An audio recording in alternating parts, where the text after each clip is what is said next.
अस्सलामुअलैकुम नाजरीन, मैं हूं अनीस आरिफ और आप देख रहे हैं द इंटरनल ट्रुथ। आज फिर से आपके लिए एक और काबिल सताइश वीडियो लेकर आए हैं। नाजरीन ग्रामी, आज की हमारी वीडियो में हम आपको ड्रामा सीरियल क्रोलश उस्मान में आने वाली मालहोन खातून की शादी की चंद ऐसी क्लिप्स दिखाएंगे कि आपके होश भी उड़ जाएंगे। इनकी शादी किससे हुई, इनका ताल्लुक कहाँ से है और सबसे अहम बात कि क्या वो मुसलमान भी हैं या नहीं। तो यही सब कुछ आज की हमारी वीडियो में हम आपको दिखाने वाले हैं।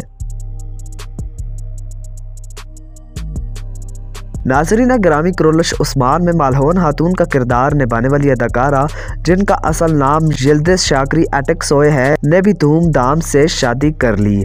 यहाँ ये बात भी आपको बता दूं कि इस हैंडसम तुर्किश अदाकार के साथ ये पिछले 3 सालों से ताल्लुकात में थी और आखिर इन्होंने शादी कर ली और शादी पर ये बहुत ही ज़्यादा खूबरू दिखाई दे रही थी।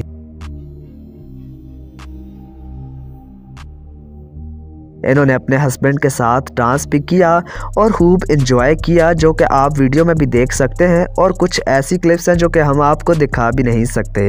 इनके हस्बैंड का नाम बैक ओक्तोय है, जिनका ताल्लुक भी दीन इस्लाम से है। तो हमारी दुआ है कि इन दोनों की जोड़ी सदा सलामत रहे। तो आप इस बारे में क्या राय रखते हैं? अपनी राय का इज़हार कमेंट्स में ज़रूर कीजिएगा। शुक्रिया।